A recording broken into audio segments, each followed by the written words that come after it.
방금 소개해 주신 대로 저는 상담학을 가르치고 있는 교수입니다. 상담학에는 라포 형성이라는 것이 있습니다. 이것이 가장 중요한 개념 중 하나인데요. 무언가 새로운 상담 실천을 하기 전에 신뢰가 쌓여야 뭔가 새로운 실천도 의미가 있다라는 것입니다. 아마도 저를 처음 보시는 분들이 대부분이실 것 같습니다. 그래서 이제 라포 형성을 위해서 제가 누구인지 간단하게 소개를 하고 오늘 말씀 같이 나누고자 하는데요. 저는 모태신앙으로 부모님께 신앙을 배워서 자랐습니다. 그래서 복음 사역에 대한 이런 소명을 갖고 자랐는데 그 마음으로 학부에서는 심리학을 전공을 하고요. 신대원 졸업 후에는 목사 안수를 받고 이제 목회자 사역을 시작한 또 사역자입니다. 근데 제가 지역교회 사역을 하면서 참 크게 깨달은 것이 하나 있습니다. 상처받은 성도님들이 너무나 많고 깨어진 가정이 너무나 많다는 것이었습니다. 그래서 더 나아가서 그러한 성도님들과 가족을 섬기는 이런 사역자들의 공동체는 어떠한가 살펴봤더니 이 사역자들도요, 그들의 상처가 너무나 많고 그들의 가정도 상처가 참 많았습니다. 그래서 이 영역을 어떻게 성경적으로 조금 더 잘 이해하고 또 잘 치유할 수 있는 그런 목회자, 신학자가 필요하겠다. 그렇게 구체적인 비전을 하나님께서 허락해 주셨습니다. 그래서 저희 지도 교수님과 상의를 하고 면담을 하고 지도를 받아서 이제 개혁주의 신학을 따르는 그런 학교에서 저는 성경적 상담으로 이제 박사학위를 받았습니다. 병원과 학교에서 이제 상담 훈련을 받았고요. 미국에 있는 신학교에서 이제 1년 동안 강사로 강의를 하다가 2017년부터 한국에 부름받아서 지금은 충신대학교 상담대학원 교수로 재직 중에 있습니다. 아마 저를 이렇게 처음 딱 보시고 좀 젊다.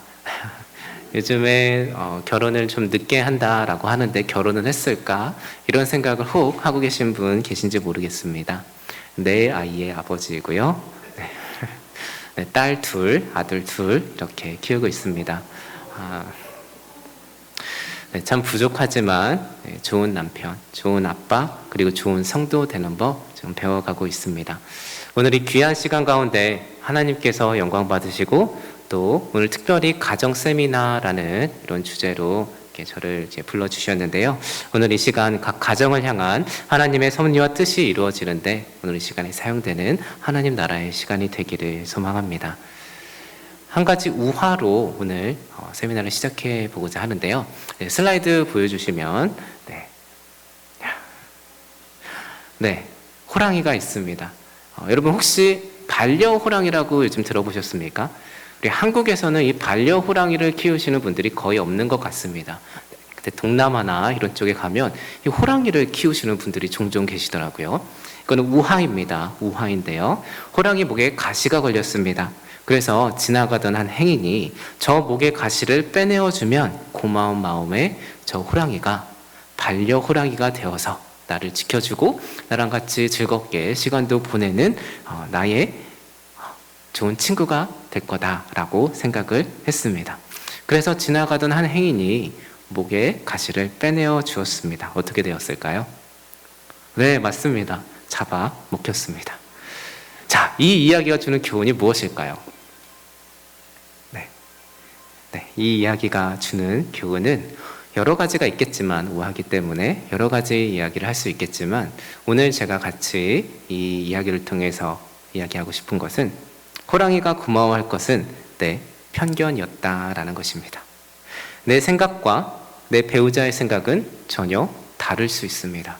내 부모의 생각과 내 자녀의 생각은 전혀 다를 수 있습니다. 그런데 우리는 내 생각대로 내 자녀가, 내 아내가, 내 남편이, 내 부모가 생각하고 같은 감정을 느끼고 같은 결정을 해줄 거다라고 생각한다라는 것이죠. 그것이 때로는 지극히 나의 개인적인 편견일 수도 있다라는 것입니다. 자, 실제 사례를 한번 얘기해 볼까요? 자, 아울렛에 다녀오던 남편과 아내가 있었습니다. 낮에 갔는데요. 시간이 쇼핑이 점점 늦어지면서 시간이 늦어졌습니다. 그래서 한 6시가 훌쩍 넘어버렸어요. 그러자 남편이 아내에게 이렇게 말했습니다. 6시인데 우리 저녁 먹고 갈까? 그러자 아내가 말합니다. 배고파? 배 안 고프면 우리 그냥 집에 가서 먹자. 내가 해줄게. 그래서 한 30분 정도면 충분히 갈 수 있는 길을 갑자기 차가 막히기 시작하면서 1시간 반이나 걸린 겁니다. 그래서 이제 집에 거의 다 와서 도착할 때쯤 되자 갑자기 남편이 아내에게 짜증을 내면서 이야기합니다. 차 막힐 것 같다고 밥 먹고 가자고 했잖아. 그러자 아내가 언제 그랬어? 배 안 고프다며? 나는 내가 집에서 밥 해줄라 그랬지. 그렇게 즐겁게 쇼핑을 하고 참 이쁘지 않게 서로 마음이 불편하게 마무리가 된 상황입니다. 이런 상황도 여러분 익숙하십니까? 근데 지금 이 남편이요, 아내에게 언제 차 막힐 것 같다라고 얘기했습니까? 얘기 안 했죠. 얘기 안 했습니다. 그런데 남편이 지금 이렇게 얘기하니 아내가 얼마나 억울하겠어요. 자, 지금 여러분, 이 남편과 아내가 저녁 먹고 갈까? 이 하나의 동일한 문장을 전혀 다르게 사용하고 해석하고 있다는 게 여러분 느껴지십니까? 자, 남편은 어떻게 생각하고 있었을까요? 저녁 먹고 갈까? 남편의 숨겨진 의도가 뭐였을까요? 남편은요, 주로 운전을 해왔던 가정이어서 남편은 6시면 퇴근 시간이니 차가 많이 막힐 때인데 저녁 먹고 가서 그냥 차 막힐 시간을 피하자라는 거였습니다. 다시 말하면 저녁 먹고 갈까? 나 배고프니까 밥 먹자가 아니라 저녁 먹고 갈까에 숨겨진 진짜 의도는 나 차 막힐 때 운전하기 싫어 라는 겁니다. 나 차 막힐 때 운전하기 싫어. 그런데 이 상황을 아내는요, 어떻게 이해했을까요? 먼저 배가 고픈가 확인을 했습니다. 지혜로운 아내이십니다. 배고파? 물어봤어요. 그런데 배는 안 고프대요. 자, 그러면 배 안 고프니 내가 집에 가서 해줄게 라고 했습니다. 자, 여기에 숨겨져 있는 아내의 의도는 무엇일까요? 아내는 쇼핑하느라 돈을 많이 썼어요. 근데 또 저녁 먹고 가면서 돈을 더 쓰자고? 이제 돈 그만 써. 돈 많이 써. 즉, 아내가 이 저녁 먹고 갈까에 대한 해석은 돈을 더 써야 한다라는 그런 메시지로 이해하고 있었다라는 겁니다. 그래서 비록 힘들지만 집에 가서 내가 밥을 해줄게. 그렇게 얘기하고 있었다라는 거죠. 자, 이 저녁 먹고 갈까라는 이 하나의 문장을 놓고 남편과 아내가 너무나 다르게 사용하고 있고 해석하고 적용하고 있다는 것이 느껴지십니까? 자, 같은 말, 같은 행동도요, 우리가 가정 안에서 주로 하고 있는 역할이나 상황 혹은 자라온 배경에 따라 전혀 다르게 전달될 수 있습니다. 그래서 다시 한번 말씀드리자면 내 생각과 내 배우자의 생각은 전혀 다를 수 있습니다. 부모의 생각과 자녀도요, 전혀 다를 수 있습니다. 그런데 그렇게 가족 구성원의 생각이 다를 때 그 다름을 우리가 이해하고 충분히 공감하고 대화해서 조화롭게 이루어가야 하는데, 그렇지 못하고 내 생각이 맞다고 서로 자기 주장을 하기 시작할 때 가정에는 갈등이 생기곤 합니다. 그렇게 내 주장을 지나치게 강요하고 주장하다 보면, 그러다가 세게 말하다 보면 어느덧 우리가 우화해서 봤던 그 호랑이가 내가 되어 있는 것을 경험하게 될 수 있습니다. 내가 호랑이가 되어서 날카로운 발톱으로 상처를 주고 또 날카로운 이빨로 상처를 주는 일들이 생길 수 있습니다.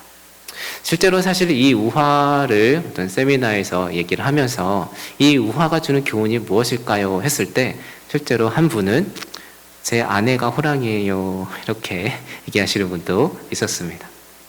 우리가 이렇게 지나치게 자기 주장을 강요하기 시작하면 내가 갖고 있는 생각이 편견이라는 것을 깨닫지 못하고 지나치게 강요하다 보면 나도 모르게 호랑이 같은 모습을 보여줄 수 있다라는 것이죠. 그런데 여기서 우리가 한 가지 생각해 볼 필요가 있습니다. 정말 내 생각이 항상 옳은 걸까?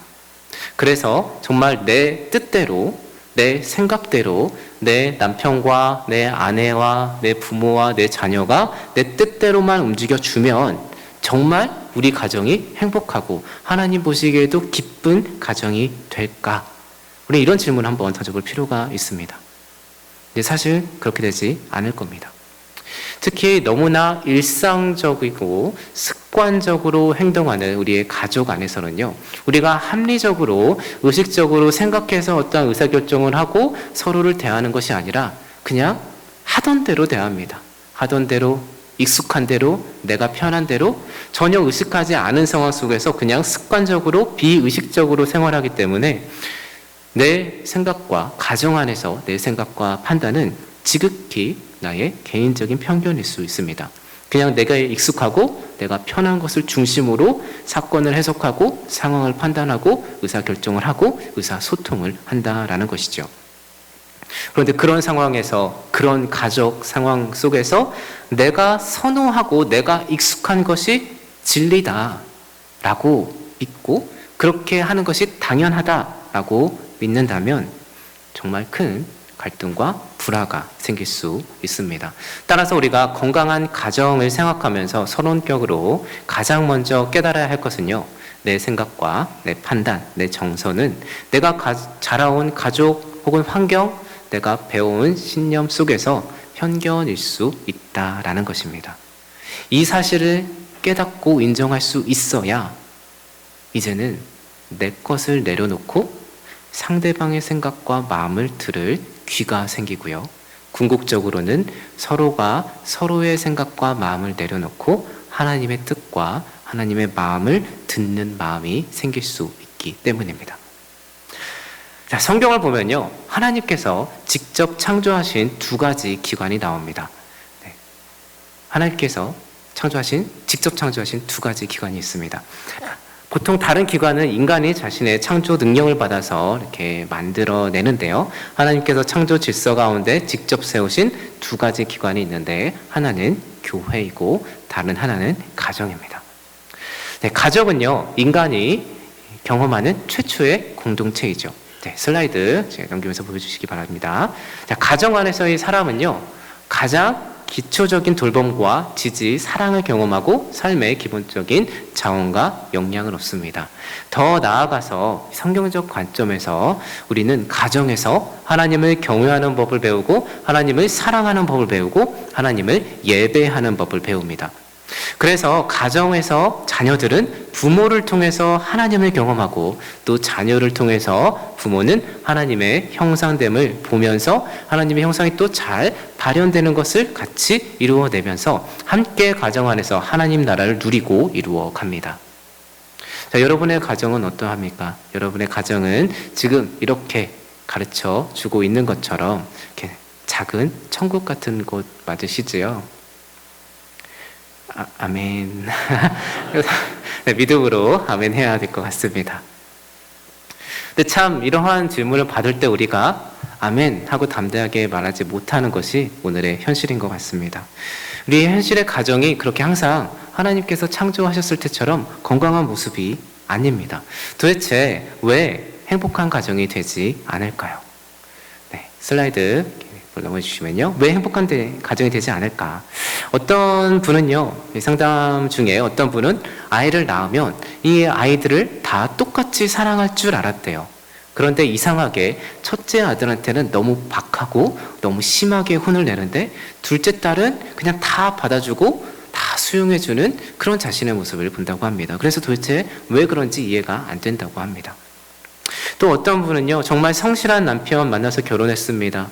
그런데 도대체 왜 이렇게 외로운지, 분명 사랑해서 결혼했고 예전에는 같이 대화만 하는 것도 그렇게 좋았는데 이제는 그 사람이 말만 걸어도 화가 난대요. 그리고 대화는 거의 대부분 싸움으로 끝난다고 합니다. 도대체 왜 이럴까요?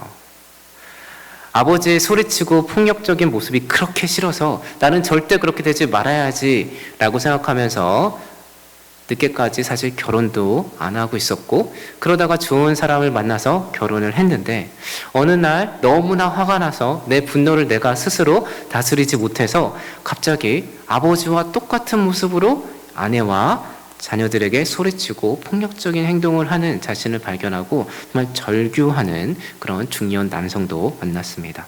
도대체 왜 이런 일들이 일어날까요? 사실 많은 요소들을 얘기할 수 있겠지만 오늘 공통적으로 적용될 수 있는 세 가지 문제점을 같이 한번 확인해 보고자 합니다. 첫 번째 그 이유는요, 자연주의 신화 때문입니다. 자연주의 신화. 혹시 들어보셨습니까? 네, 빈센트라는 학자가 제시한 용어인데요. 자연주의 신화는 우리가 가족관계, 부부관계 혹은 부모와 자녀의 관계에 대해서 공부하고 배우고 노력하지 않아도 그냥 사랑하는 사람들이 모여 있으니 자연스럽게 행복한 가정이 만들어질 거다라고 착각하는 것을 이야기합니다. 서로 사랑하니까, 그리고 그리스도인의 가정에서는 믿는 사람들끼리 결혼했으니까 자연스럽게 행복하고 하나님이 기뻐하시는 그런 거룩한 가정이 만들어질 거다라고 오해하고 있다라는 것이죠. 적어도 내가 다른 건 몰라도 이 사람이 그리스도인이어서 그리스도인 남편, 그리스도인 아내 만났는데 하나님이 기뻐하시는 가정 만들 줄 알았어요. 그런데 그 일이 서로에 대한 배움과 이 가정에 대한 공부와 그리고 그 가정을 이루기 위한 실천과 노력 없이는 절대로 이루어지지 않는다라는 것입니다. 아주 귀하게 교회에서 사역을 하고 봉사를 하고 또 기독교 기관 사역을 또 리더로서 잘하고 계신 한 성도님이 계셨습니다. 이분이 하나님 나라를 위해서 또 교회와 또 기관 사역을 위해서 열심히 헌신하다 보니 그 당시에 혼기를 조금 늦어졌어요. 혼기를 좀 놓쳤습니다. 그래서 나이가 좀 들으면서 사역을 열심히 계속 하고 있었는데 본인처럼 그렇게 열심히 사역을 하는 또 다른 리더를 만나게 된 겁니다. 그래서 주변에서는요, 참 이거는 하나님의 큰 축복이겠다.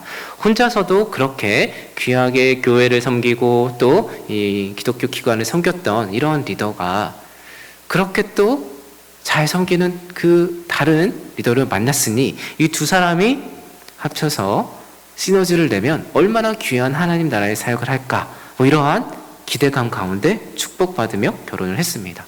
그리고 이 당사자 두 분도요, 그럴 줄 알았습니다. 그런데 안타깝게도 결혼하고 얼마 지나지 않아서 계속 이렇게 갈등이 있고요.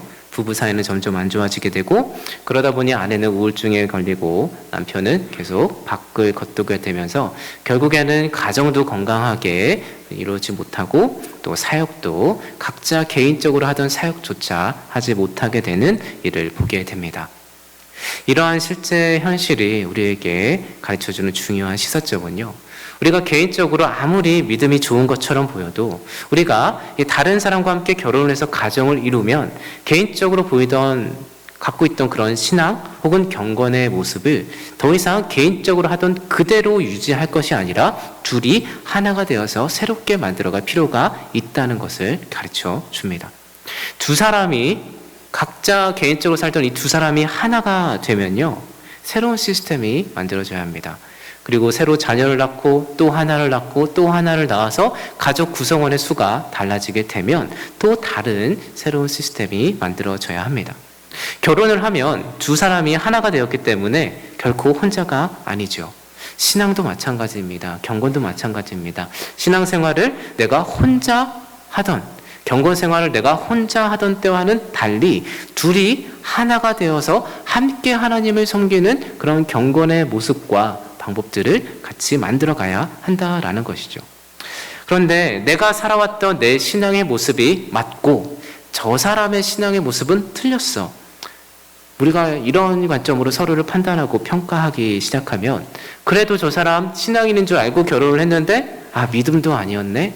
그러면서 실망하고 좌절하고 포기하게 됩니다. 한 아내는요, 하나님을 새벽 기도를 하면서 금요 철야를 드리면서 매일매일 그렇게 기도하고 큐티로 묵상하면서 하나님을 만나게 됐습니다. 이분에게 기도 생활, 이분에게 큐티하며 묵상하는 이 신앙생활은 너무나 중요한 하나님을 만나는 시간입니다.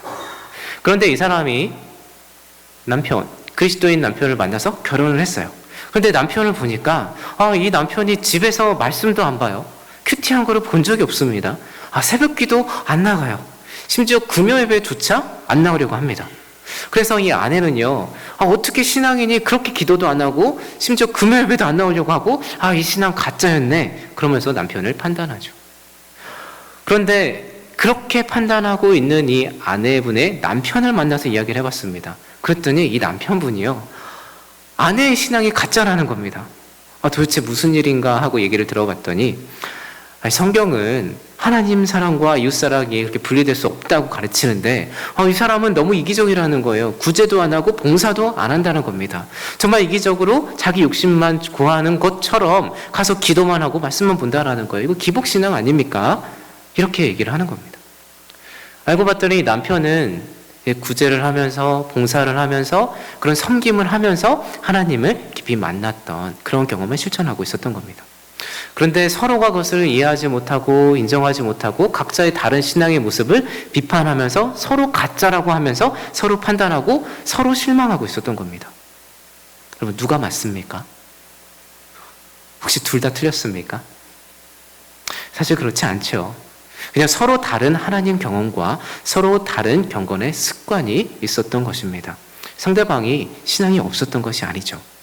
그런데 우리가 서로 이 배우자의 신앙을 잘 이해하지 못하고 그것을 충분히 수용하고 알지 못한 상태에서 그냥 내가 혼자 이렇게 해왔으니 내 기준대로, 내가 생각하는 신앙의 기준대로 내가 해왔던 하나님 경험을 근거로 상대방의 신앙과 상대방의 하나님 경험을 우리가 판단하고 평가하고 때로는 비난까지 하게 된다면 사실 신앙 때문에 오히려 큰 갈등이 생기기도 합니다. 두 사람이 하나가 되고 또 둘이 자녀를 낳아서 셋이 되고 넷이 되면 새로운 시스템, 혼자 살던 때와는 다른 새로운 신앙의 모습과 예배의 모습이 만들어져야 합니다. 한 가족으로 같이 그리스도를 닮아가는 실천이 만들어져야 한다는 것이죠. 그런데 계속 내가 혼자 해왔던 신앙, 이거는 단순한 신앙만의 문제가 아닙니다. 내가 혼자 즐기던 내 취미, 내가 혼자 살았을 때 경험했던 나의 즐거움 혹은 나의 휴식 시간 혹은 나의 무언가 그런 것들을 지나치게 고집하면서 때로는 신앙도 내 것만을 고집하면서 지속되게 되면 관계가 깨집니다. 그리고 상대방이 실망스럽습니다. 신앙에 있어서는 더더욱 그렇습니다. 이제는 신앙의 본질이 사라지고 율법만 남게 되고요. 그래서 오히려 신앙 때문에 서로를 상처 주고받는 그런 일도 생길 수 있습니다. 그래서 우리가 이 자연주의의 신화라는 것을 벗어나서 건강한 가정이 어떤 것인지 배우고 내 남편과 아내에 대해서 서로 배우고 서로의 마음이 어떠한지 이해하고 어떠한 사고방식과 어떠한 삶의 현실을 살고 있는지 어떻게 하나님을 경험해 왔는지 어떤 하나님을 내가 고백하고 있고 어떤 신앙의 영성, 경건의 모양을 갖고 있는지 서로 이해하고 서로를 배우고 공감하고 서로 함께 하나가 되어서 하나님 앞에 나아가는 가정을 우리는 만들 수 있어야 할 겁니다. 상담을 하면서 한 남편이 이렇게 이야기합니다. 식사 후에 저녁을 먹는데 저녁 후에 아내가 과일을 안 내놓았대요. 그런 모습을 보면서 이건 나 무시하는 거 아닙니까? 라고 이야기를 합니다. 여러분 어떻게 생각하십니까? 깜짝 놀라셨습니까? 좀 너무합니까? 네, 이 멘트만 보면 이 남편의 말이 이해가 안 될 겁니다.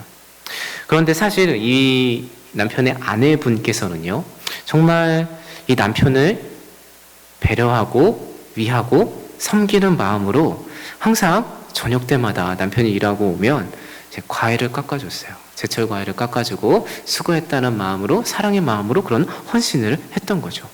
그런데 점점 갈등이 생기고 마음이 상하고 그러다 보니 더 이상 과일을 깎아주고 싶지 않은 겁니다.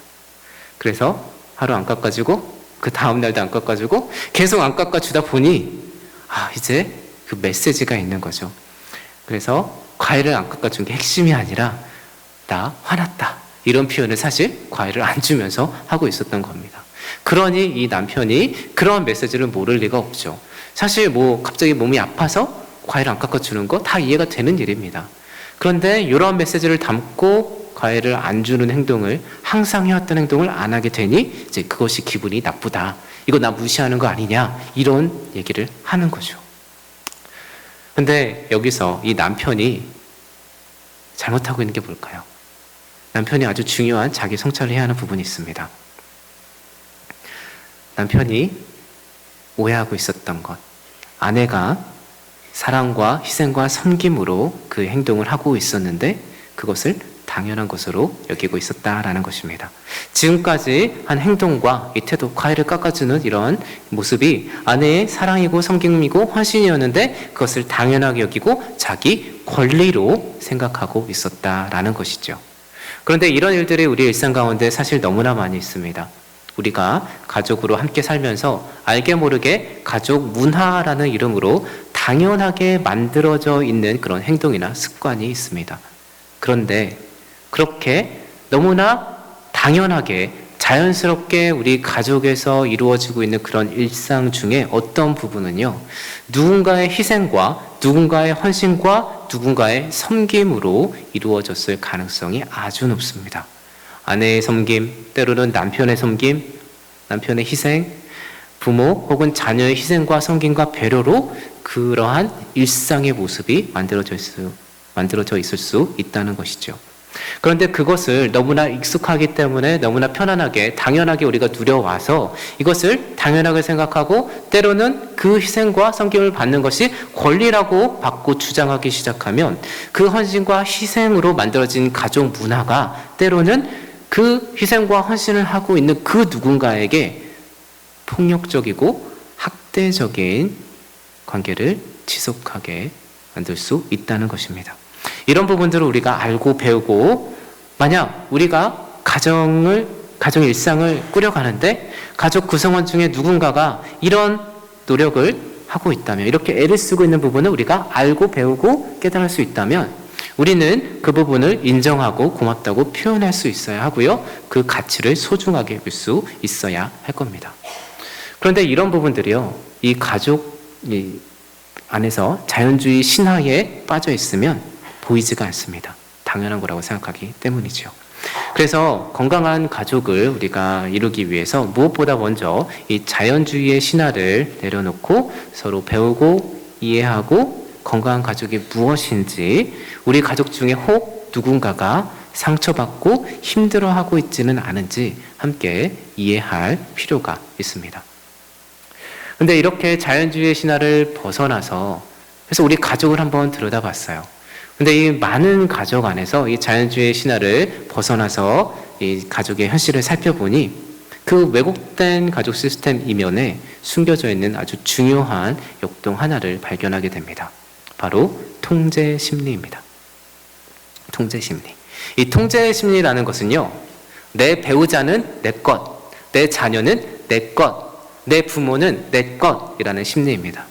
내 것이니까 내 뜻대로 하고 싶고 내 마음대로 하고 싶고 내 뜻대로 되지 않으면 섭섭하고 화가 나는 겁니다.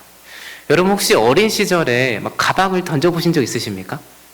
혹은 베개에 화나서 막 베개를 때려보거나 뭐 인형을 막 때려보거나 그런 경험 있으십니까? 우리가 그렇게 할 수 있는 이유는 무엇일까요? 내 것이기 때문입니다. 다른 사람 거라면, 다른 사람의 가방이라면 함부로 때리고 던지고 할 수 없는 거죠. 그런데 이러한 모습이 참 무섭게 우리 가정 안에서도 종종 일어나지 않습니까? 폭언으로, 때로는 폭행으로, 때로는 여러 가지 다양한 통제 방식으로 우리는 상대방에게 이러한 모습들을 보여주고 있는 것 같습니다. 여러분, 한 가지 우리가 생각해 볼 필요가 있습니다. 여러분, 우리의 배우자는요, 혹은 내 자녀, 내 부모는 내 말을 반드시 들어야 하는 걸까요? 내가 말했으니까 가족 구성원이 내 말을 듣는 것이 당연한 걸까요? 네, 사실은 그렇지 않습니다. 내가 몇 번이나 말했어? 얼마나 더 말해야 해? 만약 우리가 살면서 내 가족에게 혹은 자녀에게 이런 말을 종종 해왔다면 나도 모르게 통제 심리가 내 안에 숨겨져 있을 가능성이 높습니다. 여러분, 배우자에게 혹은 자녀들에게 혹은 부모에게 물 좀 떠줘 이렇게 물어보신 적 있으십니까? 어떻게 살아오시면서 내 배우자가 잘 떠주셨습니까? 아, 당신은 손이 없어, 발이 없어, 뭐 이런 말 들어보신 적은 없으십니까? 솔직히 내가 일어나서 하면 되죠. 나도 귀찮으니 상대방도 귀찮습니다. 다른 사람이고 다른 생각과 다른 감정이 있으니 어쩌면 그 다른 사람인 그 대상이, 그 가족 구성원이 당연히 내 생각대로 움직이지 않을 수 있습니다. 자, 여기서 우리는 패러다임의 전환이 필요합니다. 상대방이 아무리 가족이어도 내 말을 듣지 않는 것이 원래 당연한 겁니다. 여러분 생각해 보십시오. 갑자기 내 배우자가 내가 말을 하는데 정말 로봇처럼 그냥 내 말을 다 들어줘요. 아무런 반발도 하지 않고 그냥 다 내 말대로 하고 있습니다. 여러분 무섭지 않습니까? 이상하지 않습니까? 내 말에 무조건 복종하고 있다? 만약에 여러분 내 남편과 아내가 내 말에 무조건적으로 복종하고 있다면 여러분 그거 문제가 있는 겁니다.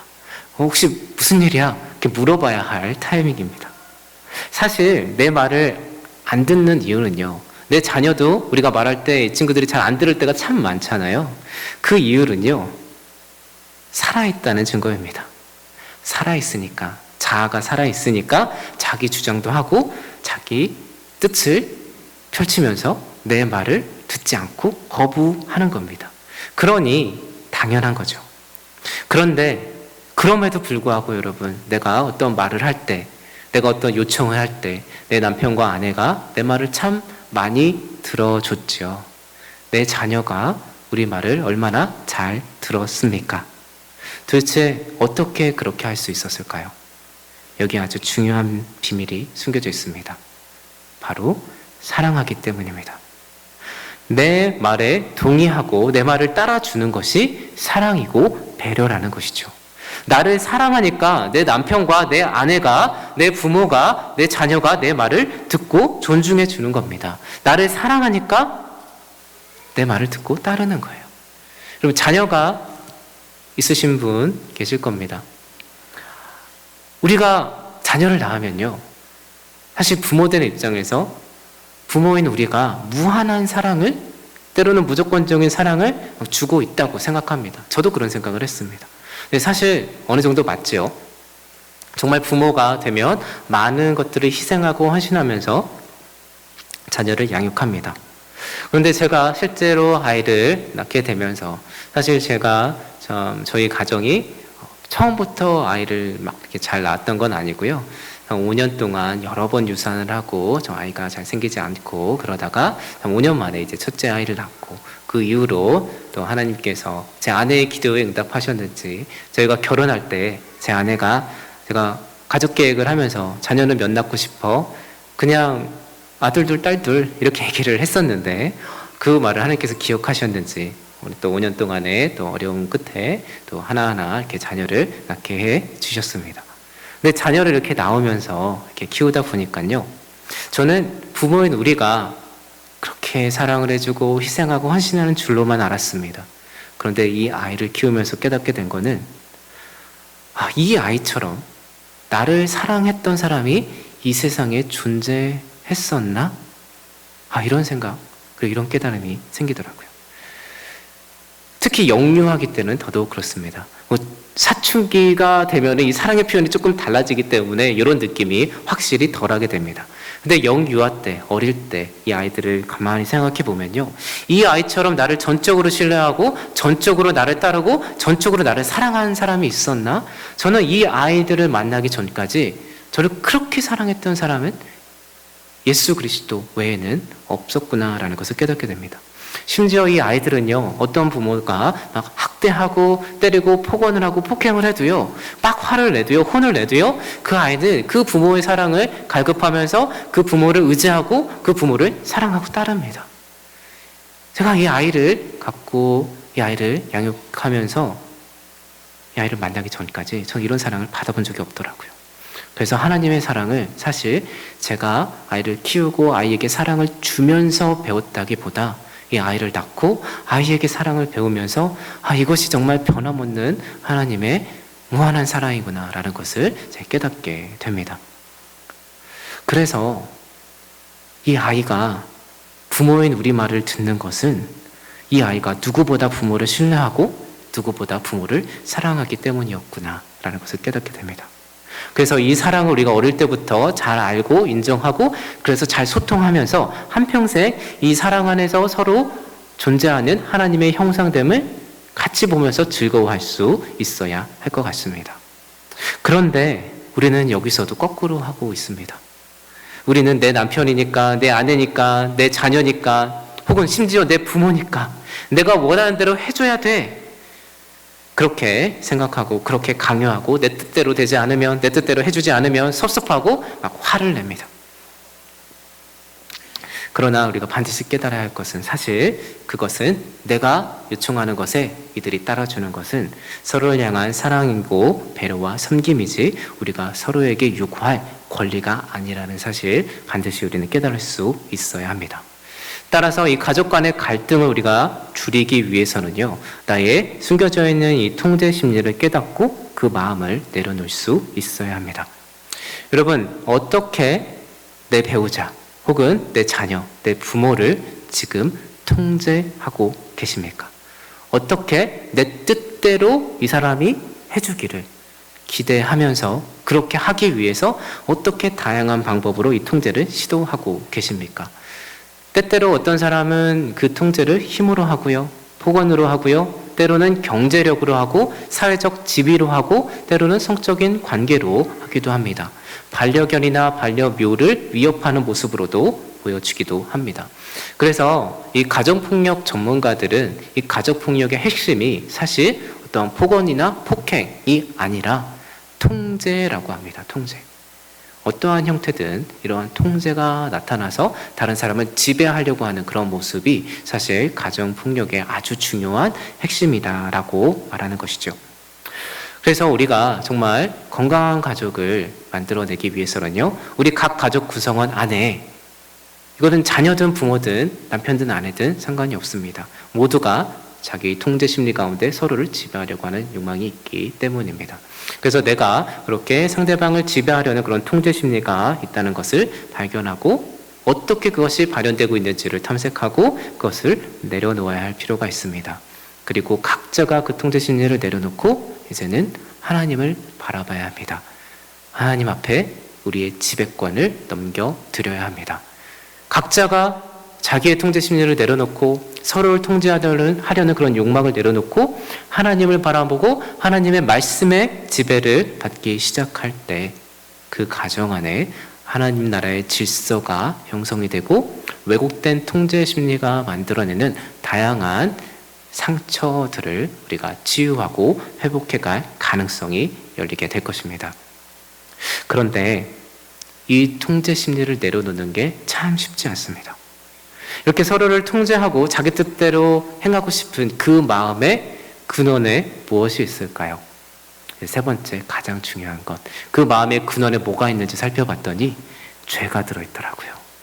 우리 마음의 죄성이 상대방을 지배하고 통제하려는 이러한 방식으로 나타나고 있었다라는 것을 많은 가족들을 상담하면서 그리고 제 스스로를 보면서 깨닫게 됩니다. 그래서 오늘날 많은 영향력을 나타내고 있는 팀 켈러 목사님은요, 오늘날 가정을 파괴하는 주범은 죄에서 비롯된 지독한 자기 중심성이다라고 이야기합니다. 아주 강렬하게 표현을 하시죠.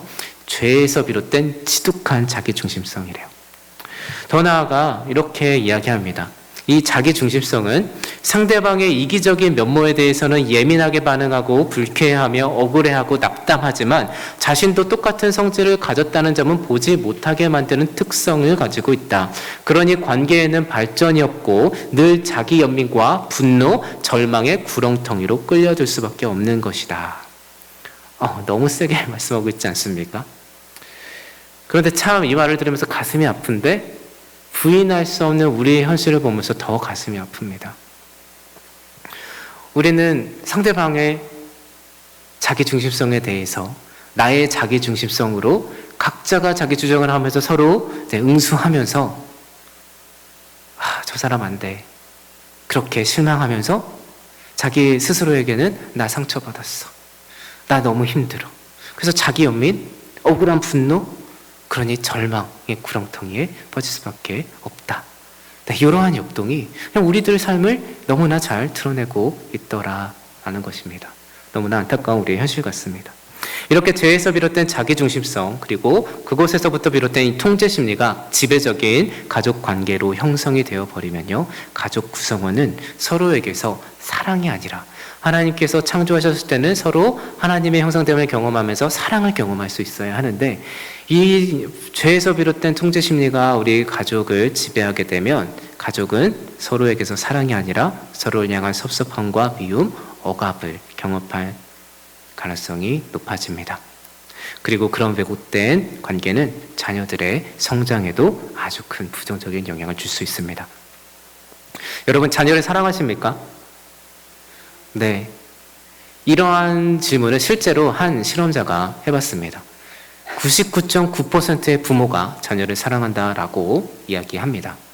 그래서 이 실험가가요, 그 부모의 자녀에게 물어봤습니다. 너의 어머니, 아버지는 너를 사랑하니? 여러분, 자신 있으십니까? 만약 우리의 자녀들에게 너의 어머니, 아버지는 너를 사랑하니? 라고 물었을 때, 그럼요, 우리 엄마, 아빠 나 사랑해요 라고 우리의 자녀가 얘기할 수 있을까요? 고민하다가, 한참을 고민하다가 끝내 말을 못하진 않을까 두렵습니다. 여러분, 자신 있으십니까? 실제로 이 실험을 하고 나서요, 99.9%의 부모가 나는 자녀를 사랑한다 라고 응답을 했는데요, 그 부모의 자녀들에게 너의 부모가 너를 사랑하느냐 라고 물었을 때 몇 퍼센트나 그렇다라고 응답을 했을까요? 여러분, 몇 퍼센트나 됐을 것 같습니까? 한 50% 이상이라고 생각하십니까? 아니면 그 이하라고 생각하십니까? 네, 33%였다고 합니다. 33%. 거의 모든 부모가 자녀를 사랑한다라고 응답을 했는데, 당연히 이 부모들은요, 우리의 자녀가 자기를 사랑하는 것을 알 거라고 생각을 했습니다. 그런데 실제로 그 자녀들의 3분의 2나 되는 이렇게 많은 숫자가 내 부모는 나를 사랑하지 않아요, 내 부모가 나를 사랑하는지 모르겠어요, 그렇게 얘기하고 있었다라는 겁니다. 얼마나 지금 부모와 자녀가 이 사랑의 소통이 지금 전달이 잘 되고 있지 않은지를 보여주는 수치입니다. 우리는 종종 사랑하기 때문에 우리 자녀들에게 이렇게 하고 있다라고 생각을 합니다. 그러나 너무나 많은 가정에서 너무나 많은 아이들이 우리들의 사랑이라고 표현하는 것을 때로는 사랑으로 느끼기보다 통제와 강압으로 경험하는 경우가 있습니다. 죄에서 비롯된 지독한 자기중심성이 만들어낸 이 통제 심리가 지배적인 가족관계의 역동이 되어버리면 가족 구성원들은요, 나는 사랑이라고 아무리 얘기하고 있어도 그 사랑을 받는 대상은 사랑이 아니라 억압을 경험한다라는 것입니다. 남편이 집에 들어왔습니다. 집 안에 딱 들어오니 아이들 장난감이 거실에 널브러져 있고요, 빨래도 지금 정신없이 널려져 있습니다. 그래서 아내에게 집안 꼴이 이게 뭐야? 라고 소리쳤어요. 집에서 도대체 뭐 하는 거야? 나 나가서 이렇게 열심히 일하는데 아이들은 어떻게 키우는 거야? 그러면서 남편에게도 아내에게도 소리치고 아이들에게도 소리를 쳤습니다. 도대체 아이를 어떻게 키우는 거냐고.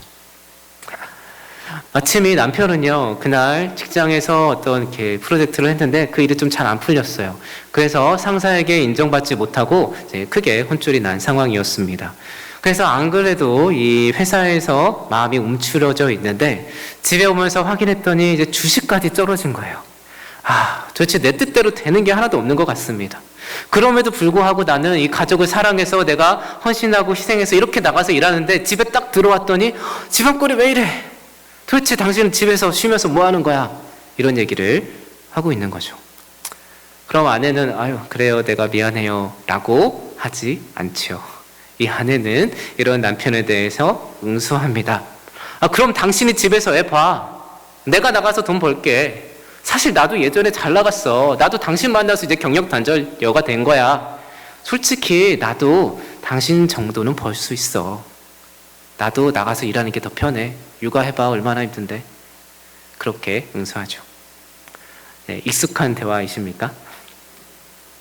네, 여기서 잠시 멈춰서요, 이 엄마 아빠의 대화를 옆에서 놀다가 혼나다가 듣고 있는 이 아이를 생각해 봤으면 좋겠습니다. 이 말을 옆에서 듣고 있는 아이는 어떤 마음일까요? 엄마 아빠가 나 때문에 싸우는구나. 내가 엄마 아빠의 장애물이구나. 나만 없으면 되겠구나. 이런 잘못된 생각에 자존감이 툭툭툭 떨어집니다. 사랑받지 못하구나 생각합니다.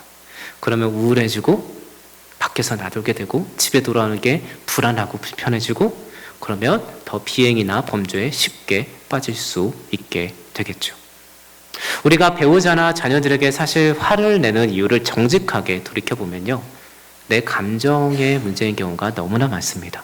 내가 힘들고 내가 일이 잘 안 풀리고 내가 좀 복잡한 상황 속에 있는데, 그런데 그런 내 상황을, 내 감정을 어떠한 자극이 집안에서, 사실 일상적인 자극인데 그것이 딱 건드려지는 거예요.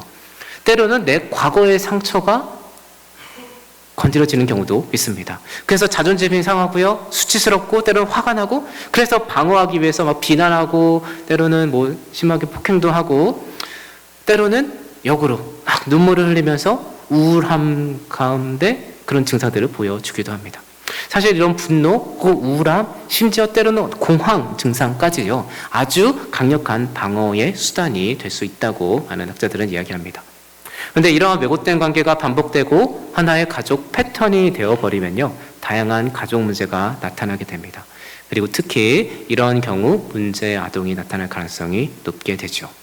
그래서 우리가 우리 자녀에게 보여주고 있는 통제 수준, 소통하는 방식, 그리고 죄성들은 자녀들이 후에 그들의 배우자와 혹은 그들의 자녀들과 보여주는 소통의 방식, 그들에게 자기도 모르게 대하는 태도가 될 가능성이 큽니다.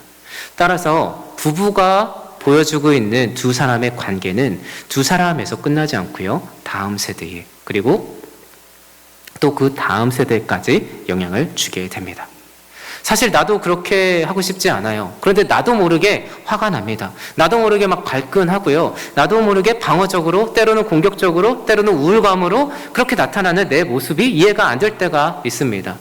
종종 그런 경우에 나도 의식하지 못한 수준에서, 혹은 다 해결됐다, 옛날 일이야 라고 생각했던 내 마음의 상처 혹은 트라우마의 문제가 숨겨져 있을 가능성이 있습니다. 과거 나의 부모님과의 관계에서 혹은 성장하는 과정에서 여러 가지 관계 갈등 가운데 경험한 내 트라우마의 상처가 내가 의식하지 못하는 수준에서 내 마음을 지배하고, 그러다 보니 나도 모르게 내 주변 사람들에게, 특히 내가 사랑하는 사람들에게 상처를 주게 되는 것이죠. 그래서 트라우마 전문가들은요, 이러한 트라우마의 상처는 머리가 아니라 몸이 기억한다라고 이야기합니다. 이 상처와 아픔은 내가 머리로는 다 잊어버렸어요. 그리고 머리는 더 이상 상관없어요. 다 괜찮다고 생각을 하는데, 그 상처와 상관없이 그래서 이 상처를 잘 누르고 오늘을 잘 살고 싶은데, 내 머리로는 억압하고 있는 그 트라우마가 내 몸과 내 신경계가 그것을 기억하고 방어적으로, 때로는 자기나 타인에게 아주 파괴적인 모습으로 반응을 보여주고 있다라는 것이죠. 그러면 나도 모르게 내가 원하지 않는 상황 속에서 이 어려운 관계를 지속적으로 만들어낼 가능성이 있습니다. 그런데 그런 상처가 있으면요, 이상하게 다른 사람들에게는 좀 덜한데 내가 가장 사랑하는 내 가족들에게 참 많은 상처를 주고 되물림합니다. 다른 사람들에게 보이지 못하는 그 상처와 아픔을 내가 가장 사랑하는 내 배우자, 내 자녀들, 때로는 부모에게 전이하고, 그렇게 스스로도 고통스러워하는 경우가 많이 있다라는 것이죠. 그래서 최근에 제가 트라우마는 어떻게 치유되는가라는 책을, 또 성도를 섬기는 마음으로, 영혼들 보호의 마음으로 이제 책을 한 권 썼습니다. 주제는 사실 이런 상처인데요, 사실 핵심은 상처와 아픔 중에 어떻게 그리스도를 닮아가며 성도로서 살아갈 수 있을까에 대한 주제입니다. 사실 이 트라우마의 문제는요, 우리가 이 상처, 아픔 이런 걸 하면 우리는 이 트라우마라는 이 상처를 어떻게 치유할까, 이 상처에 집중하는 경향이 있습니다. 그런데 이렇게 상처에 집중하면 사실 답이 없습니다. 자기 연민에 빠질 수 있고요, 이 상처가 만들어내는 죄를 합리화하는 그런 역동에 빠지게 되고, 그래서 그 죄를 합리화하게 되면 또 죄책감에 빠지게 되고, 더 나아가서 하나님도 피하고 예배도 피하고, 이런 자기 기만 가운데 오히려 더 하나님과 멀어지고, 이 상처를 계속 억압하고 억누르면서 왜곡된 관계 경험을 지속해 갈 수가 있습니다.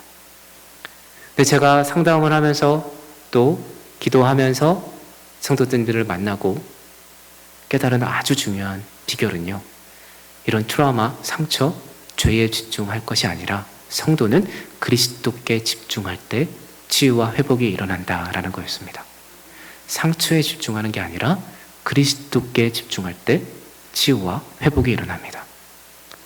그래서 사실 제가 이 책을 쓰면서 이 트라우마를 주제로 하고 있고 병원에서 많은 트라우마 대상자들을 보고 또 경험하면서 이 트라우마를 주제로 이제 글을 썼지만 트라우마가 주제가 아니라 사실 진짜 주제는 예수 그리스도를 닮음입니다. 우리가 상처와 아픔 중에도 어떻게 그리스도를 닮아갈 수 있을까?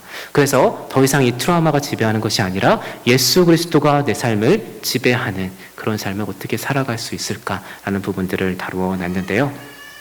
사실 이런 부분들이 나도 모르게 우리 가족 역동 가운데 연결이 되고 그래서 우리의 가족 안에서 그리스도의 사랑과 십자가의 질서가 나타나는 것을 억압하고 방해하는 경우가 많이 있다라는 것입니다. 그래서 혹 필요하신 분들 함께 읽으시면서 우리의 가정을 또 치유하고 내 상처를 치유하고 더 나아가서 그리스도를 닮아가는데 유익이 될 수 있었으면 좋겠습니다. 근데 이러한 문제에 대해서 우리 이제 어떻게 할 수 있을까? 사실 오늘 시간의 제약이 있기 때문에 오늘 이런 문제점을 크게 3가지 살펴봤는데요. 이 해결 방법, 이론적인 부분 하나와 또 실천적인 부분 1가지만 이야기하고 오늘 이 가정 세미나를 마치려고 합니다. 자, 이론 제1 원리입니다.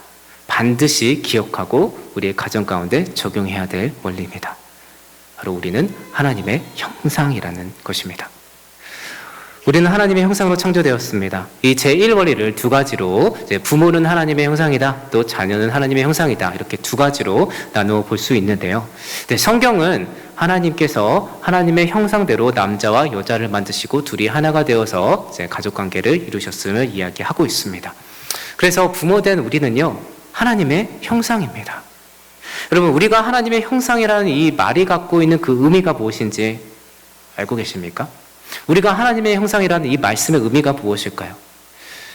그럼 그 말씀이 갖고 있는 아주 중요한 실천적 함의 중 하나는요, 지금 하나님의 형상으로 창조된 여러분 한 분 한 분들이 하나님의 임재를 안고 지금 이 자리에 함께 계시다라는 것입니다. 지금 이 자리에 계신 성도분들 한 분 한 분들이 하나님의 임재를 안고 하나님의 영광과 그분의 사랑과 그분의 아름다우심과 그분의 의와 그분의 뜻과 섭리를 안고 지금 이 자리에 함께 계시다는 것입니다. 그럼 지금 우리가 그리스도의 이름으로 성도로서 함께 모인 이 자리가 얼마나 귀한 자리인지 여러분 느껴지십니까? 하나님의 임재가 지금 나눠져 있고 소통되는 자리다라는 겁니다. 그래서 하나님의 형상으로 창조된 성도된 우리가 있는 그곳은요, 그것이 교회이든 그것이 직장이든 그것이 가정이든 어디든지 상관없이 바로 그곳에 우리가 하나님의 형상이기 때문에 우리가 있기 때문에 그곳에 하나님의 임재가 있습니다. 우리가 있기 때문에 하나님의 형상으로 창조된 우리가 있기 때문에 그곳에 하나님의 존재의 일부가 있고 그분의 아름다우심과 그분의 공의와 그분의 성품이 그분의 사랑과 뜻이 우리의 존재를 통해서 그 시간, 그 현장 가운데 선포되고 있다는 말씀입니다. 따라서 우리가 하나님의 형상으로 창조된 서로를 통해서 이 하나님의 형상됨을 잘 드러낼 수 있다면 우리는 우리가 있는 그곳을 하나님의 나라로 하나님을 경험하는 순간으로 우리는 만들어갈 수 있다는 것이죠. 우리는 하나님의 형상으로 창조되어 있습니다. 그래서 우리는 서로 만날 때마다 서로를 통해서 하나님을 경험할 수 있어야 하고요. 하나님의 은혜를 서로를 통해서 흘려보낼 수 있어야 하는 것입니다. 우리 가족 안에서도 동일합니다. 우리 가족이 하나님의 형상으로 창조된 나를 만남으로 여보, 내가 당신과 함께 살아보니 그 하나님의 변함없는 사랑과 그 하나님의 자비하심을 경험했어요. 여보 고마워요. 엄마 아빠, 내가 엄마 아빠랑 살아보니 그 하나님의 오래 참으심과 하나님의 인애, 그분의 끝까지 포기하지 않는 사랑을 내가 엄마 아빠 보면서 배웠어요. 감사합니다. 이러한 고백들이 우리 남편과 아내 사이에서 우리 자녀들에게서 터져나올 수 있어야 할 것입니다. 여러분, 우리 가정에서 배우자와 또 자녀들에게 때로는 부모에게 정말 하나님의 형상답게 하나님의 영광과 사랑과 그분의 뜻을 잘 흘려보내고 계십니까? 내 배우자가 우리의 자녀들이 나를 통해서 하나님을 더 가까이 경험하고 있습니까? 성경의 가족생활 교육을 보면요, 이스라엘 사람들은 집에서부터 토라를 읽고 정해진 시간마다 기도를 했다고 합니다. 그래서 이스라엘의 자녀들은 랍비에게 공식적으로 신앙교육을 받기 전에 가장 먼저 말씀을 보고 기도하고 예배하고 하나님을 경외하는 모습을 부모로부터 배우게 됩니다. 부모님을 따라 자기도 토라를 읽고 때가 되면 기도를 하고 부모님이 하나님을 경외하는 모습을 보고 따라하는 것이죠. 만약에 두 부부가 함께 말씀 묵상하는 모습과 아침 저녁으로 무릎 꿇고 기도하는 모습, 이웃을 내모처럼 사랑하는 모습, 먼저 섬기고 주를 위해 헌신하고 봉사하는 그런 그리스도인의 경건을 보여줄 수 있다면 어떠한 일이 일어날까요? 자녀들이 처음에는 관심 없어 할지도 모르겠습니다. 어릴 때 그냥 장난하고 또 따라하지 않을 수도 있고요. 또 청소년 때는 사춘기에 잠시 일탈했다가 뭐 다른 모습 보여줄 수도 있어요. 그러나 하나님께서 정하신 그때가 되면요, 엄마 아빠 어떻게 그렇게 하셨어요? 어떻게 그렇게 기도하고 헌신하고 주를 섬길 수 있었어요? 내가 이 세상 살아보니 이 세상 문화는 너무나 다르고 이 세상은 다른 이야기를 하고 있는데 엄마 아빠 어떻게 그렇게 신앙을 지키면서 사실 수 있었어요? 엄마 아빠 정말 하나님 사랑했네요. 정말 하나님 경외하셨네요. 마치 여호수아 4장에 하나님께서 길갈에 기념비를 세우게 하시지요. 후손들이 이 돌들이 무슨 뜻이냐 물어볼 때 하나님이 하나님의 역사와 경외를 기억하게 하라고 하신 것처럼 엄마 아빠 어떻게 그렇게 하셨어요? 그렇게 물어보면서 우리들의 삶의 모습을 보면서 우리의 자녀들은요, 우리 안에 살아계신 그 하나님을 보고 우리 삶 가운데 역사하신 그 하나님을 경험하고 배워가게 될 줄 확신합니다. 제가 주일학교 사역을 할 때 이런 질문을 아이들에게 해봤습니다. 지금 떠오르는 부모님에 대한 기억이 뭐야? 이렇게 물어봤어요. 그래서 어떤 친구는 화내고 싸우는 엄마 아빠 모습이라고 합니다. 안타깝죠. 어떤 친구는 공부하라고 잔소리하는 그 엄마의 모습이 기억난다고 합니다. 맨날 잔소리해요. 어떤 집사님은 이제 집사님만 도시락을 싸시더라고요. 그래서 어떤 집사님입니다. 이 집사님은 아침에 일찍 일어나서 도시락을 싸주신 어머니의 뒷모습. 너무 감동적이죠. 저도 그 얘기를 들으니까 저희 어머니께서 막 도시락을 싸주셨던 모습이 기억이 납니다. 뭐 여러 가지 이야기가 나왔습니다. 여러분, 여러분들의 자녀는, 우리의 아이들은 어떤 엄마 아빠의 이미지를 기억하고 있을까요? 그런데 그 중에 정말 인상 깊은 대답이 하나 있었는데요. 무릎 꿇고 눈물 흘려 기도하는 어머니의 모습이었습니다. 저는 확신합니다. 이 어머니가 눈물 흘려 기도하는 모습을 인상 깊게 기억했던 이 친구는요, 분명히 어려운 일이 있거나 삶의 중요한 순간순간마다 이 어머니가 기도했던 것처럼 이 친구도 기도하는 사람이 될 것입니다. 힘들고 어려울 때 부모님이 술을 찾으면요, 나중에 자녀도 술을 찾게 되는 경우가 많다고 합니다. 통계입니다. 그렇다면 힘들고 괴로울 때 부모님이 기도하고 찬양하면서 주를 찾는 모습을 보여줄 수 있다면 그의 자녀도 나중에 힘들고 어려울 때마다 기도하고 찬양하면서 주를 찾지 않겠습니까? 내 인생에 지금 아무리 어떤 어려운 가운데 있다 할지라도 성도된 우리가 끝까지 말씀을 믿음으로 말씀에 순종하며 살려고 노력하고 있다면 그런 모습을 본 우리의 자녀들은 처음에는 그 모습이 이해가 안 가고 엄마 아빠 지금이 어느 시대인데 답답하게 아직도 그렇게 사세요? 그렇게 말할 수 있을지언정 후일에 반드시 하나님께서 택하신 그때의 그 의미를 깨닫고 우리의 자녀들도 하나님의 말씀과 그분의 성품을, 우리가 경험했던 그 하나님의 말씀과 그분의 성품을 그들의 삶 가운데 담아두게 될 것입니다. 믿음은 하나님의 말씀을 들음으로 납니다. 그러나 신앙의 습관과 태도와 영성은 가정에서 보는 부모님의 모습에 가장 크게 영향을 받습니다. 여러분, 어떠한 신앙의 모습을, 경건의 모습을 자녀에게 보이고 계십니까? 어떠한 신앙의 습관과 태도를 자녀들에게 물려주고 싶으십니까? 아무리 부모라고 해도요, 아무리 신앙의 부모라고 해도 자녀들에게 믿음을 심겨줄 수는 없습니다. 우리는 자녀들에게 믿음을 강요할 수 없고요, 믿음을 생기게 할 수 없습니다. 그것은 전적인 하나님의 은혜입니다. 그러나 하나님께서 우리에게 자녀를 허락하셨다면 그 자녀에게 그 믿음이 담길 수 있는 신앙의 그릇을 만들어 주는 것은 부모인 우리에게 하나님께서 허락해 주신 거룩한 사명 중 하나입니다. 완벽하지 않아도 괜찮습니다. 완벽할 수 없으니까요. 완벽한 부모는 없으니까요. 완벽하지는 못하겠지만 부모된 우리가 끝까지 말씀을 믿음으로 순종하는 모습, 노력하는 모습, 포기하지 않는 그런 성도의 모습을 보여준다면 반드시 우리의 자녀들은요, 그런 부모된 우리를 통해서 하나님의 말씀과 그리스도의 성품을 배워가는 역사가 있을 줄 믿습니다. 두 번째로 이 하나님의 형상이라는 제1 원리를 기억하면서 부모된 우리만 하나님의 형상일 뿐, 우리만 하나님의 형상이 아니라 우리의 자녀들도 하나님의 형상이다라는 것을 반드시 기억할 수 있어야 합니다. 우리의 자녀들은요, 아무리 어리고 때로는 말썽을 부리고 말 안 듣고 때로는 부족해 보이고 성인이 되어서 이 친구 지금 하나님 모르는 것 같이 보여도요, 우리의 자녀에게는요, 하나님의 존재가 담겨져 있고 하나님의 뜻과 섭리, 그분의 아름다움과 의의를 담고 있는 하나님의 형상입니다. 하나님 존재의 일부가 담겨져 있는 너무나 귀한 존재입니다.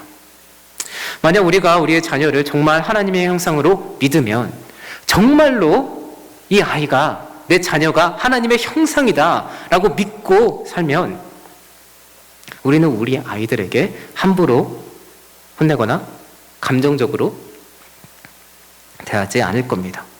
지극히 작은 자에게 한 것이 곧 예수님께 한 것이라고 성경은 말하고 있는데, 이 하나님의 형상에게 우리가 어떻게 하고 있다라는 요 생각, 이러한 신념, 이러한 믿음이 있다면 정말 우리는 이 아이들을 이제 존중하는 태도를 갖게 될 것입니다. 우리가 아이들에게 화를 내는 이유, 사실 아까도 말씀드린 것처럼 정말 정직하게 보면 내 감정의 문제인 경우가 사실 너무나 많습니다. 너 도대체 왜 그 모양이니? 너 제대로 하는 게 없어. 너 몇 번 말해야 돼? 너 아직도 그런 거 못하니? 너 그렇게 해서 나중에 어떻게 살래? 다음부터 똑바로 해.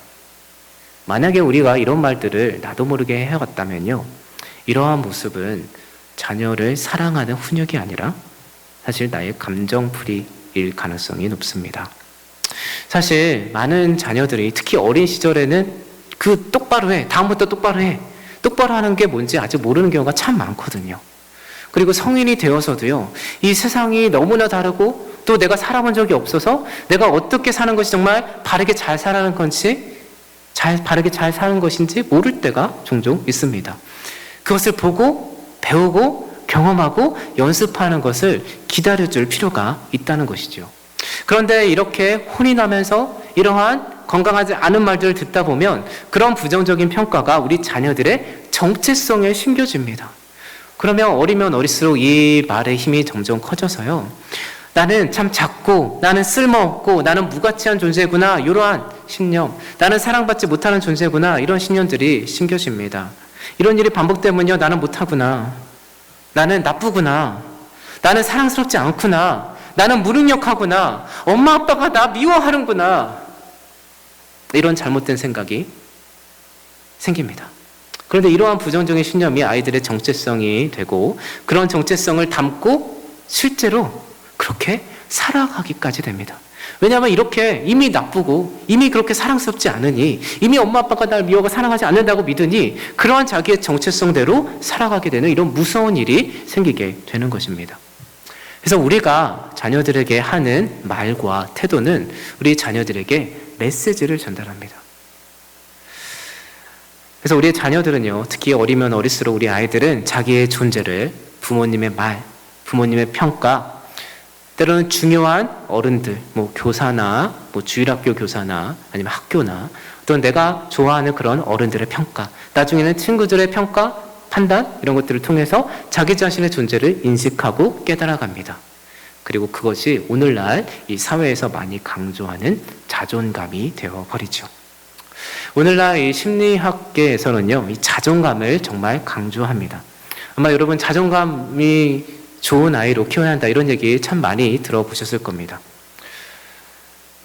그래서 때로는 어떠한 가정은 이렇게 자존감을 높여주기 위해서 삶의 태도 이런 거는 잊어버리고 그냥 과하게 막 보호하고, 누가 나는 함부로 대하면서 다른 누군가가 이렇게 좀 불편하게 대할 때 나가서 대신 막 싸워주고 막 그러기도 합니다. 상당히 병리적인 모습이죠. 그런데 자존감을 그렇게 강조하는 오늘날 심리 상담의 현장을 바라보면서 이것이 정말 성경적일까? 라는 생각을 해보게 됐는데요. 사실 성경은 자존감을 강조한 적이 없구나라는 것을 성경을 보면서 깨닫게 됩니다. 성경은 자존감이 아니라 정체성을 강조하고 있었습니다. 성경은 자존감을 강조하지 않습니다. 성경은 너의 자존감을 높여라, 너의 자녀의 자존감을 높여줘라 이렇게 말한 적 없습니다. 이렇게 가르치지 않았어요. 대신 너의 정체성이 누구이고 너의 자녀의 정체성이 무엇인지를 지속적으로 강조하고 있습니다. 너는 하나님의 형상이다. 너는 그리스도의 핏값으로 죽어 산 하나님의 사랑받는 아들이요 딸이다. 하나님의 자녀이다. 너는 세상의 빛이요 너는 세상의 소금이다. 너는 그리스도다. 너는 교회이다. 너는 그리스도와 연합한 그리스도인이다. 사실 성경은 지속적으로 너의 창조주 하나님을 기억하라고 하고요. 그리스도와 연합한 존재가 우리라고 하고 이 세상에 빛된 존재, 교회된 존재가 우리이고 우리의 자녀들이라고 지속적으로 너무나 많은 곳에서 강조하고 있습니다. 이러한 성경적인 정체성이 분명하면 어디서 무엇을 하든지 내 자존감이 막 다른 사람이 누구냐에 따라 어떤 상황에 따라 내 자존감이 흔들리지 않습니다. 하나님께서 나의 정체성을 규명하시고 그 정체성이 내 진짜 자존감의 근원이 되기 때문입니다. 이렇게 정체성이 확고한 사람은요, 자존감에 문제가 생기지가 않습니다. 이스라엘 정탐꾼 12명이 가나안 거민을 보게 되죠. 그때 10명은 우리는 메뚜기 같다라고 이야기합니다. 자존감이라는 측면에서 보면 자존감이 바닥인 상황이죠. 그런데 그때 여호수아와 갈렙은 그들은 우리의 밥이다 라고 아주 거대한 가나안 거민들을 보면서 그렇게 선포합니다. 그럼 여호수아와 갈렙이 자존감이 더 좋아서 이런 고백을 할 수 있었던 것이 아닙니다.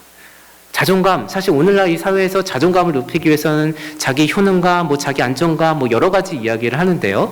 그런 것들은 사실 상대적인 비교에 의해서 너무나 다르게 보입니다. 나보다 더 크고 더 힘세고 더 풍족한 곳에 살고 있는 그들을 보면서 그런 자존감이 생길 수가 없어요. 그리고 이 10명의 정탐꾼 중에는요, 여호수아와 갈렙보다 더 힘있고 더 경제력이 좋은 지파에서 온 사람, 더 능력있고 더 힘세고 더 잘난 사람이 있었을 겁니다. 그래서 여호수아와 갈렙이 자기가 자존감이 있어서 이런 얘기를 하고 있는 게 아니라는 것을 깨닫습니다. 대신 여호수아와 갈렙이 달랐던 것은요, 하나님의 자녀라는 정체성이 확실했고 하나님께서 그들과 이스라엘과 함께하고 계시다는 그 믿음을 분명하게 갖고 있었다라는 것입니다. 그래서 우리의 자녀들이 정말 담대하게 이 세상을 이기며 살아가길 원한다면 우리는 너는 하나님의 자녀야, 너는 그리스도인이야, 너는 교회야, 너는 세상의 빛이야, 이 정체성에 대한 분명한 믿음을 우리는 심겨줄 수 있어야 할 것입니다. 하나님 앞에서 우리의 정체성을 확인하고 그런 하나님의 자녀된 내게 주신 은사와 기회를 발견하고 그 가운데 또 그것을 위해 주어진 그 기회에 또 감사와 기쁨으로 최선을 다해 노력하면 일은 하나님께서 이루십니다. 그래서 잠언은 너는 마음을 다하여 여호와를 신뢰하고 내 명철을 의지하지 말라. 너는 범사의 그를 인정하라. 그리하면 내 길을 지도하시리라 말씀합니다. 사람이 마음으로 자기의 길을 계획하고 자기 혼자 노력할지라도요, 성경이 잠언이 그대로 기록합니다. 그 걸음을 인도하시는 여호와이시니라. 우리의 어떠함이 아니라, 우리의 어떠함이 우리의 인생을 만들어가는 것이 아니라 우리를 향한 하나님의 부르심이, 그 정체성이, 그리고 그 정체성을 깨닫고 나를 부르신 그 하나님의 부르심에 대한 우리의 믿음의 순종이 우리의 인생을 만들어 간다는 것입니다.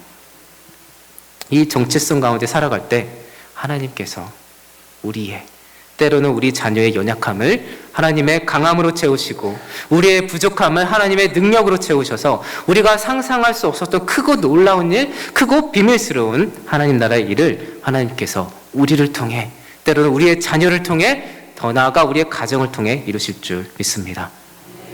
그래서 우리는 무엇보다 우리가 하나님의 형상이고 또 우리의 자녀들이 정말 하나님의 형상이라는 사실을 한 번 더 강조합니다. 진짜로 믿어야 합니다. 정말 우리가 우리의 자녀들을 하나님의 자녀로 세상의 빛과 소금으로 여길 수 있다면 우리는 이 세상을 다르게 살게 할 것이고요, 다른 방식으로 또 우리가 이 아이들을 대하는 전혀 다른 태도로 양육을 하게 될 것입니다. 자녀들에게 이러한 분명한 믿음의 정체성을 심겨주시고 그런 정체성을 갖고 살아갈 수 있도록 우리도 그런 정체성을 갖고 살아가는 모습을 보여주면서 하나님의 형상으로 귀하게 대해주시기 부탁드립니다.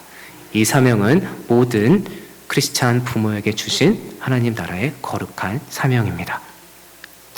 자, 이론을 우리 하나님의 형상이라는 제1 원리에 대해서 이론을 지금까지 공부했는데요. 자, 그렇다면 이 1 원리를 우리가 어떻게 구체적으로 실천할까? 뭐 여러 가지가 있지만 오늘 시간 관계상 오늘은 누구나 지금부터, 지금 이 순간부터 누구나 쉽게 할 수 있는 실천 과제 하나만 더 소개하고 오늘 이 가정 세미나를 마치려고 합니다. 우리가 서로를 대하는 태도가 살펴본 것처럼 나도 모르게 우리 특히 자녀들의 정체성을 형성할 수 있고요.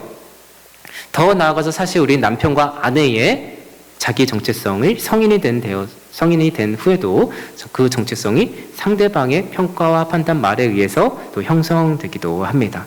이 부분을 다루는 아주 중요하고 쉬운 실천입니다. 여러분 혹시 TSL이라고 들어보신 적 있으십니까? TSL. 네, 사실 국제 저널에도 발표된 한국에서 특별히 효과적인 한국형 가족 치료라고 소개가 되었습니다. 여러분 TSL 뭘까요? 우리 한국 사람들이 다른 문화에 비해 정말 사용하지 않는 말입니다. 그래서 제가 미국에 있을 때는 이런 말을 정말 많이 들었어요. 그냥 일상이더라고요. 그런데 제가 한국에 오니 이 말이 정말 안 들리고 그러다 보니 저도 더 안 하게 되더라고요. 아, 이게 정말 한국 문화가 그렇구나라는 걸 깨닫게 되는데요. 그럼 T가 뭘까요? 네, 감사합니다. T, 땡큐입니다. 땡큐, 고마워. S, 미안해. sorry. L, love you. 네, 사랑해. 고마워, 미안해, 사랑해. 이러한 고백입니다. 여러분 오늘 이 시간 오시기 전에 또 오늘 아침에 배우자에게 자녀에게 사랑해 이렇게 고백하고 오셨죠? 네, 아멘. 이 말을 그렇게 한국 사람들이 안 한다고 합니다. 같이 살면 됐지 꼭 그거를 굳이 말로 해야 돼? 그러나 표현하지 않으면 모릅니다. 그리고 표현하면 더 잘 소통이 됩니다.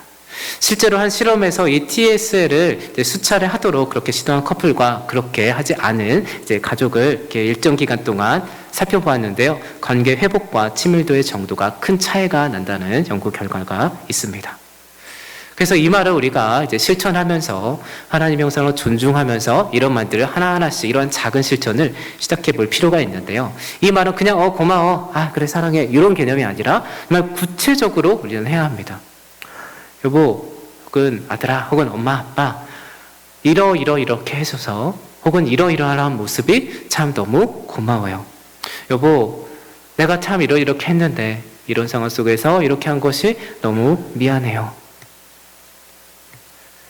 그리고 사랑해. 여러분 연애할 때 참 다양한 창의적인 방법으로 여러분 사랑을 표현해 오시지 않았습니까? 그런데 이상하게 결혼하고 아이를 낳고 나이가 들면서 연차가 10년, 20년, 30년 쌓이면서 어느덧 그러한 표현이 없어지는 것 같습니다. 그래서 진심을 다해서 여보, 내가 지금까지 사랑했던 것보다 더 많이, 더 영원토록 사랑할게. 네, 이러한 마음들을 우리는 표현할 필요가 있습니다. 여러분 혹시 지금 배우자, 가족 같이 이 자리에 앉아 계신 분 계십니까? 만약 그렇다면 여러분 한번 눈을 마주쳐 보시고요. 여러분 꼭 눈을 보십시오. 이게 좀 민망해서 눈을 안 보시려고 하시는 분들이 종종 계십니다. 여러분 눈을 마주치시고 한번 고백해 주셨으면 좋겠습니다. 사랑해. 여러분 눈 마주치셔야 됩니다. 진심을 다해서 사랑해. 감사합니다. 여러분 이 작은 실천은요 서로를 존중하는 태도를 낳고요 더 나아가서 하나님의 마음으로 이런 고백들을 해내기 시작할 때 우리는 서로 안에 살아계신 하나님의 형상을 보게 되고 그 형상을 맛보게 되고 또 하나님의 형상을 경외하는 나의 태도를 보여줄 수 있습니다. 여러분 너무나 작은 실천이지만 너무나 쉬운 실천이지만 그래서 그런지 너무나 우리가 안 해왔던 실천입니다. 여러분 지금부터 하나하나씩 실천해 주시면서 이건 가장 기본입니다. 그 외에 더 병리적인 문제들은 사실 우리 인천제일교회 상담실도 있지요. 여러분 상담실에서 나에게 숨겨져 있는 그런 통제 심리도 한번 상담사님 통해서 잘 발견해보고 그런 병리적인 역동을 또 치유해가는 과정도 해보시면 좋겠습니다. 근데 그런 부분들 있기 전에 이런 가장 기본적인 실천들이 우리 가족 문화로 형성이 되게 된다면요, 우리는 서로를 통해서 존중과 사랑과 더 나아가 하나님의 마음을 담아서 이런 표현을 할 때 하나님의 형상됨을 같이 누리고 하나님을 즐거워하는 모습이 우리의 가정 가운데 회복될 줄 믿습니다. 자, 말씀 맺도록 하겠습니다. 오늘 우리 자연주의의 신화라는 것, 그리고 통제심리, 그리고 죄성이라는 부분이 우리의 가정을 깨트리는 상당히 큰 요소다라는 것을 살펴보았습니다. 그리고 그것을 극복하는 제1원리, 바로 하나님의 형상이라는 것. 우리는 하나님의 형상이고 우리 자녀도 하나님의 형상이라는 것 살펴보았습니다. 자, 이제 서로 내 안에 이걸 상대방에게 적용하면 안 됩니다. 그러면 오늘 배운 것 때문에 또 싸움을 하시게 됩니다. 당신 통제심리 내려놓으라고 했잖아. 그거 죄성이래. 죄에서 비롯된 자기중심성이래. 이러면 오늘 배운 것 때문에 또 싸우실 수 있습니다. 이거는 나에게 적용하는 겁니다. 그래서 내 안에 숨겨져 있는 그 죄성, 통제심리를 발견하고 그것을 내려놓으시고 이제는 서로를 정말 하나님의 형상으로 믿고 살아가시기 소망합니다. 그리고 그 믿음으로 서로를 향한 이런 작은 사랑해, 고마워, 미안해, 이런 실천들 매일 고마워 하루에 5번, 구체적으로 말씀드리겠습니다. 고마워 하루에 5번, 미안해, 미안한 일이 있을 때마다, 사랑해, 시도 때도 없이 고백하시면서 여러분 이런 사랑의 작은 표현들을 소통해 주시기 바랍니다. 이러한 작은 소통들이 회복이 될 때 잃어버렸던 우리의 마음들이 가정 가운데서 회복이 되고 각 가정 안에서 서로를 통해 하나님의 사랑과 은혜를 경험하는 축복이 임할 줄 믿습니다.